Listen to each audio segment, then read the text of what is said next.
Fala rapaziada, eu sou o Andinho, estamos de volta aqui com o nosso canal. Hoje é o Andinho Responde 2, vocês mandaram milhares de perguntas lá no Instagram e a gente vai responder aqui hoje. Sempre mantenha-se atento, eu vou mandar fazer uma publicação no domingo, vocês mandam as perguntas e a gente responde o vídeo aqui sempre nas quartas-feiras. A primeira pergunta é de Tarcísio Pablo, conhecido como Bigode, Calipe Palmeira. Hoje no Brasil, qual seria sua seleção de jogadores por posição? Escolha o desempenho em 2020. Fica um pouco complicado a gente pegar o desempenho só de 2020, porque está ainda no início do ano, ainda não tivemos tantos jogos de maior apelo, jogos grandes, apenas uma rodada de Libertadores, e aí a gente fica meio complicado. Aí vou pegar o restinho do ano 2019, juntar com o desempenho de 2020 agora, tá? Goleiro, o Everton do Palmeiras, muito seguro, continuou também esse ano, para mim foi o melhor goleiro do ano passado. Lateral direito, Rafinha do Flamengo, também se manteve bem, começou o ano muito bem, já dando assistência, já fazendo muitas jogadas pelo lado direito. Na zaga, Rodrigo Caio, também do Flamengo, jogando muita bola, muito seguro, não é aquele zagueiro que perdia muitas bolas bobas no São Paulo. Na sua dupla de zaga, Gustavo Gomes do Palmeiras, excelente zagueiro, continua jogando muito bem, muita segurança agora ao lado de Felipe Melo na zaga.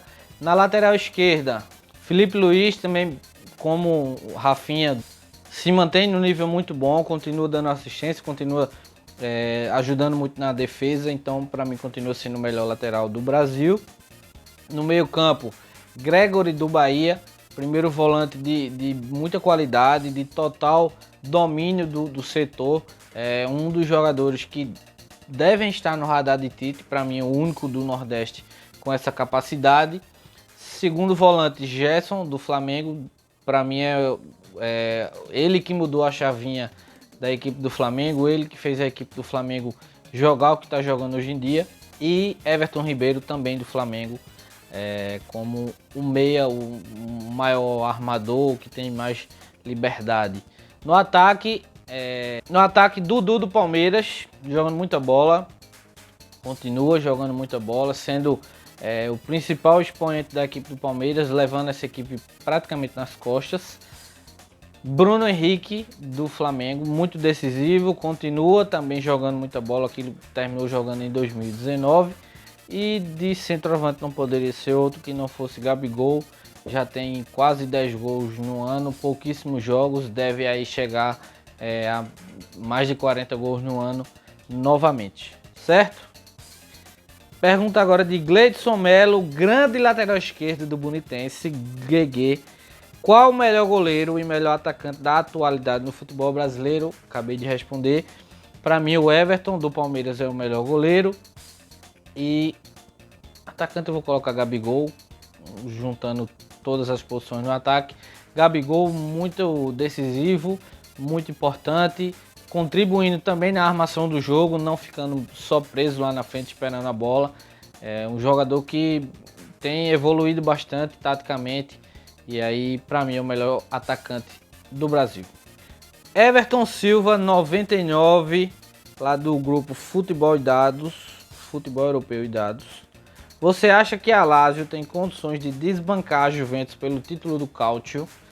Muito difícil, né? Porque a gente sabe que no campeonato italiano a Juventus realmente manda, às vezes dá uma patinada, como foi em alguns anos com o Napoli, e acaba no final vencendo. Só que de todos os anos, eu acho que esse é o que está mais perto de perder o título, né? Porque não só o seu adversário está muito bem, né? Immobile, artilheiro da Europa, muitos gols na temporada, como também o seu desempenho não é aquele que foi em anos anteriores. Já teve ano do Napoli fazer 90 pontos, mas o desempenho da Juventus era tão brilhante, tão espetacular, que conseguiu vencer o campeonato. Só que esse ano não está aquele desempenho ainda aquela coisa toda. Sarri ainda não conseguiu dar sua cara à equipe, ainda tem encontrado dificuldade para escalar, dificuldade de fazer o time jogar no seu modelo. Então eu acho que de todos os anos aí que a Juventus foi campeão, acho que esse é o que está mais cheirinho de que alguém pode fazer uma surpresa e talvez a Lazio consiga fazer essa surpresa. Henrique César, lá do grupo IR Notícias do Futebol, mandou a seguinte pergunta: depois dessa primeira rodada da Copa Libertadores, algum time chamou sua atenção para despontar como favorito, deixando de lado o Flamengo, que obviamente é atual campeão, já começou bem novamente. Para mim, o Internacional foi a grande equipe dessa primeira rodada. De todos os jogos que eu vi, principalmente dos brasileiros, foi quem melhor desempenhou, melhor jogou, melhor marcou, melhor pressionou seu adversário. E aí, para mim, foi uma atuação que vai deixar aí. E o Internacional é um time copeiro, jogadores muito experientes, D'Alessandro, Guerreiro, e o técnico também, o técnico argentino Kudê, que eu acho que vai dar trabalho. Pode não ser campeão, obviamente, mas eu acho que chega longe. Esse Internacional foi uma equipe que me deu gosto de ver e eu vou ficar atento aí nos próximos jogos. Wanderson Melo mandou a seguinte pergunta: top 5 de jogadores injustiçados na seleção brasileira nos últimos anos. Manda um alô para o grupo IR Notícias do Futebol. Um abraço aí pra galera lá do IR Notícias. Não vou dizer em ordem, tá? Em ordem de justiça ou injustiça, mas eu coloquei 5 nomes. O primeiro nome que eu vou falar é Fábio, goleiraço do Cruzeiro. Teve sua fase brilhante, né, aí em 2013, 14, depois um ano ou outro ruim, 17, 18 de novo, muito bem.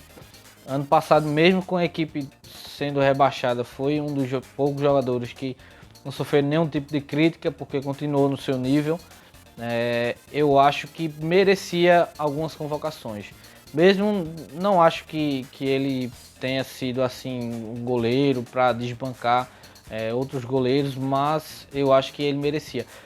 Muita gente se engana e acha que Fábio nunca foi convocado, né? Na verdade, Fábio foi já sim convocado, já participou até de título, né, da Copa América em 2004, ele era um dos reservas.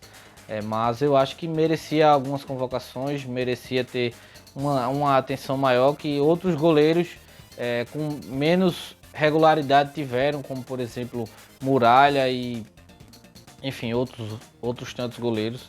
E eu acho que Fábio é um desses injustiçados. Um outro nome é Dudu. Dudu, para mim, desde você pegar ali 2016 até agora 2020, eu acredito que nenhum outro jogador no Brasil tenha jogado tanto quanto Dudu jogou. Você pegar esse período aí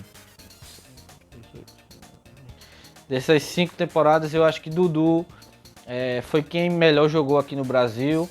Ganhou 2 títulos brasileiros, sempre na seleção do campeonato, sempre como um dos maiores assistentes e decidindo grandes jogos. Eu acho que Dudu merecia algumas convocações. Outros jogadores, assim como foi o caso de Fábio, outros jogadores tiveram um período de auge, de regularidade menor que ele e já foram logo convocados. Eu acho que ele estava aí na fila, na frente de alguns jogadores, e esses jogadores ganharam a oportunidade antes que ele. Então eu acho que Dudu certamente foi está sendo, né, até hoje em dia, poderia ganhar alguma chance ou outra, mas acaba que ele não ganha. Eu acho que realmente não gosta dele, ou do futebol dele, ou alguma entrevista que ele falou, não sei. Eu sei que eu acho que ele poderia ter algumas oportunidades. Um outro jogador que também vou citar aqui é Lucas Moura. Esse teve muitas oportunidades, teve muita chance, disputou competições como Copa das Confederações, acho que até Copa América também.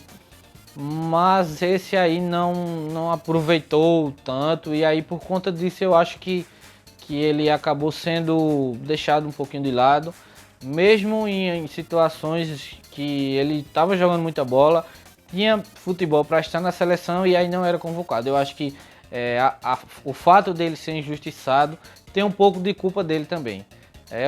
É meio contraditório isso que eu estou falando, só que eu acho que o fato dele não ser convocado algumas vezes tem a ver com isso, com o fato dele já ter tido chance na seleção, já ter sido convocado algumas vezes por outros treinadores, foi convocado por Mano, convocado por Dunga, eu acho que até pelo próprio Tite ele foi convocado e não aproveitou as oportunidades que teve, chegou a ser titular da seleção e não era aquele jogador que encantava tanto na seleção, e por isso eu acho que esse jogador tem ficado de lado nas convocações.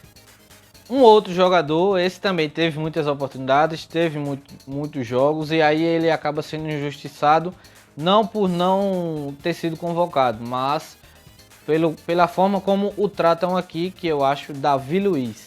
Davi Luiz fez uma boa Copa de 2014, ficou muito marcado pelo péssimo jogo que ele fez contra a Alemanha, ele e todo o time, um pouco desequilibrado. A gente via que ele tinha muita emoção, muita vontade de jogar pela seleção, estava realmente querendo dar, aí ficou marcado, mas queria realmente dar alegria para o seu povo e acabou ficando muito marcado por conta disso. Foi um jogador que, por conta daquele 7-1, ficou muito marcado, talvez por causa do choro, talvez por conta da sua péssima atuação, e aí foi muito esquecido, praticamente não voltou mais à seleção. E quando se cogitava, mesmo no momento em que ele estava sendo o melhor zagueiro da Premier League, só o fato de cogitar, dele ser convocado, só dele ser cogitado em voltar à seleção era tido como muitas críticas, era um jogador muito falado de forma depreciativa, e aí é mais uma questão de como os torcedores tratam ele para a seleção do que propriamente os treinadores. Eu acho que talvez ele não merecesse realmente algumas convocações, mas o fato de só cogitar o nome desse jogador já era um calafrio em muitas pessoas. Às vezes nem viam, né, realmente como estava sendo a temporada dele e já escrachavam o jogador, falavam muito mal dele. E o quinto jogador é Luan. Luan eu vou por um caso específico, não que ele tenha sido injustiçado, mas é porque eu não estava vendo muitos jogadores, né, para citar. E aí eu vou citar Luan pelo caso da Copa de 2018.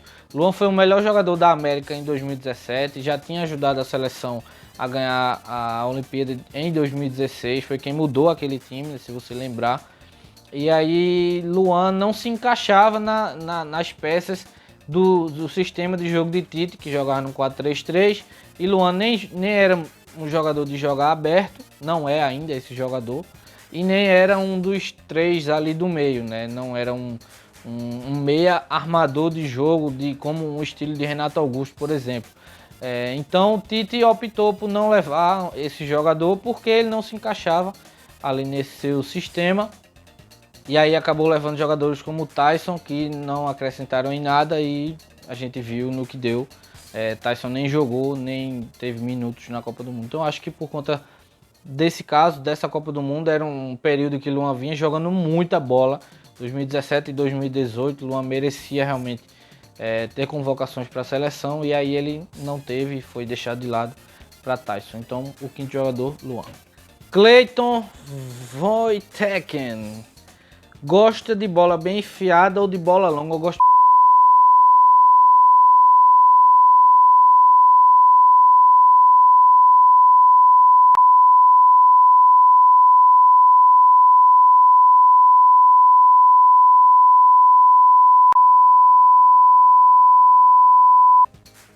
Abraço. Joab Braz Figueiredo, grande Joabinho, melhor pivô, um dos melhores pivôs que eu joguei. Como ganhar um Mundial sem Libertadores e sem méritos nenhum para ser convidado. Não sei de quem Joab está falando, mas suspeito que seja de um certo Mundial aí que ele tem inveja, que ele não tem, que ainda não ganhou, né? Suspeito. Joab, vou lhe dizer o seguinte: a partir de 2000, a FIFA mudou o Mundial de Clubes, adaptou esse Mundial, que ele antes era disputado apenas por equipes sul-americanas e equipes europeias, e aí a FIFA pegou o Mundial, disse: vou organizar e vou fazer de um novo modelo, não mais aquele jogo no Japão com duas equipes apenas. Ela criou esse novo Mundial, mudou o sistema de disputa, e aí fez a primeira edição com 8 equipes, e teve alguns critérios, né, diferentemente do que você citou aqui na pergunta. Alguns critérios que são utilizados até hoje. No Mundial do ano passado que o Flamengo disputou, era campeão da América do Sul, campeão da América do Norte, campeão da África, Ásia, Europa e Oceania, mais o país sede, que manda um representante, sendo o campeão, o último campeão, desse país sede. No caso do de 2000, tinha sido o Sport Clube Corinthians Paulista. O Sport Clube Corinthians Paulista disputou por ter sido campeão, não porque foi sem critério algum, certo? E aí disputou, jogou contra Real Madrid, contra outras equipes da África, Ásia, não sei o que. E aí ganhou na final nos pênaltis do Vasco da Gama, que também teve um critério para chegar lá. Havia sido campeão da Libertadores em 98. Certo? Um abraço, Job. Guego Cep, meu grande ala Guego. Os times europeus só darão atenção ao Mundial de Clubes quando começar o novo modelo em 2021, provavelmente. Por quê? Porque eles vão ter ao lado deles equipes do seu nível, do seu patamar, equipes também europeias. Vai ter pelo menos 8 equipes europeias nesse novo Mundial. Vai ficar praticamente impossível para os sul-americanos ganharem. E aí talvez, quem sabe, os europeus deem um pouco mais de atenção, um pouco mais de carinho e importância, né? Porque vão jogar contra equipes do seu mesmo nível. A gente sabe que se a maioria desses grandes times que chegam no Mundial se colocarem times reserva, vão ganhar de times sul-americanos. Mas o normal é que eles atropelem por conta de investimento, por conta de time, de qualidade. Enfim, a gente sabe que eles talvez aí disputando contra equipes do seu mesmo tamanho, do seu mesmo nível técnico, talvez eles consigam e passem a dar um pouco mais de valor. Aleph Vieira, meu grande amigo Filho, que me deu essa camisa aqui. Quem quiser me dar a camisa pode mandar, viu? Aceito. Aleph Vieira perguntou o seguinte: defina a chegada de Bruno Fernandes ao Manchester United e que impacto teve essa contratação dentro e fora de campo. Dentro de campo é nítido a melhora da equipe. Já são 3 gols e algumas assistências, jogando muita bola, tomou conta do meio campo, é o jogador que dá o ritmo, ao lado de Fred e Matite. Tem melhorado bastante o jogo do Manchester, e aí eu acho, principalmente na parte sentimental, né, da torcida, porque vai trazer de novo aquela esperança de dias melhores, né, porque o Manchester United é uma equipe que consegue contratar grandes jogadores, consegue formar bons times, teve bons treinadores ultimamente e não está conseguindo ganhar títulos da sua grandeza, do seu tamanho, não está conseguindo nem disputar a própria Premier League, né? Então eu acho que vai dar mais nessa questão anímica dos torcedores de trazer de novo a esperança e finalmente chegar um cara que diga: esse time aqui vai ser meu, eu que vou armar, eu que vou finalizar, eu que vou fazer esse time jogar. E aí, Riquelme fez uma pequena coletiva aqui, fez 18 perguntas, vou responder 3 aqui. Escolhi 3 aqui para responder. Primeiro, Rafinha ou Fagner? Difícil, viu? Difícil. Para a Copa do Mundo 2018, eu defendi muito que Fagner fosse o convocado, porque Fagner estava jogando constantemente e estava jogando muito bem naquela época. Só que atualmente eu acho que Rafinha tem jogado melhor. Não acho que por Rafinha ter passado muitos anos na Europa o torna um jogador melhor que Fagner. Não acho que o fato de Rafinha ter jogado muitos anos na Europa o torna melhor que Fagner. Isso aí varia muito. Tem jogadores muito inferiores que conseguiram passar vários anos jogando em bom nível na Europa do que jogadores que são muito melhores e só jogaram aqui no Brasil. Vou dar um exemplo. Tadei, alguém lembra aí de Tadei? Jogou muitos anos na Roma, jogou em alguns times da Europa e jogou numa liga importante que era a liga italiana. E enquanto Alex jogou no Palmeiras, no Cruzeiro, não conseguiu destaque em nenhuma liga tão importante quanto a italiana, mas jogou 1 milhão de vezes mais que Tadei. Júlio Batista, quem jogou mais? Júlio Batista ou Alex? Tá? Então, eu acho que o simples fato de jogar muitos anos na Europa não torna Rafinha melhor que Fagner. Talvez ele até seja melhor do que Fagner, se juntar tudo. Na carreira, com certeza é, por conta de títulos e tal, o clube que ele jogou influencia nessa questão, ser maior que Fagner. Mas atualmente eu vejo muito parecido os dois. O Flamengo jogando muito melhor do que o Corinthians, e aí eleva o nível dos seus jogadores. Só que eu acho complicado. Vou ficar com o Fagner por questões de clubismo. Aí outra pergunta parecida, nessa mesma negócio. Haaland ou Mbappé? Não existe nem comparação. Atualmente Mbappé é muito mais jogador do que Haaland, já tem muito mais rodagem e faz coisas ainda melhores. Haaland está surgindo agora, talvez seja um dos candidatos ali à revelação do ano. Com certeza vai ser, mas talvez dispute alguma coisinha ali em bola de ouro entre os 10 e tal, por conta dos números, e aí vai depender também até o quão longe o Borussia Dortmund vai, mas ainda existe um nível um pouco distante. Mbappé é bem melhor do que Haaland, por enquanto. E a última pergunta, cite 4 jogadores injustiçados na convocação de Tite. Eu acho que ele está se referindo à última. Eu vou citar apenas 3, tá? Que eu acho que não tiveram tantas injustiças assim. Concordei bastante com a convocação, inclusive está aqui o card, né, para falar que eu falei sobre a convocação. Vou citar 3. Emerson, lateral direito, deveria ter ido no lugar de Danilo.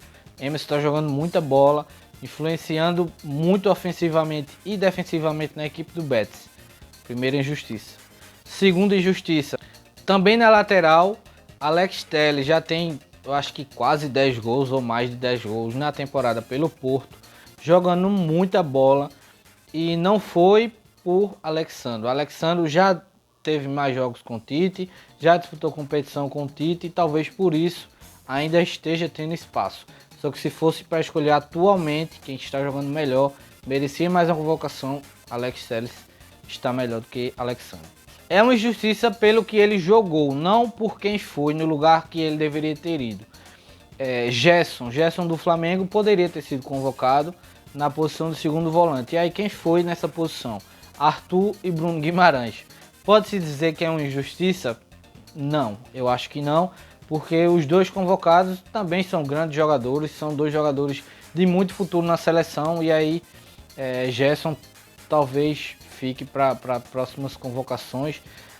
Talvez ele não tenha ido por questões dele não ter aceito ir para a seleção pré-olímpica, e aí é uma questão mais particular entre ele e Tite e tal. Mas eu acho que tecnicamente ele, se fosse, não seria nenhum absurdo. E aí talvez seja por isso que eu coloquei ele aqui, injustiçado Gerson.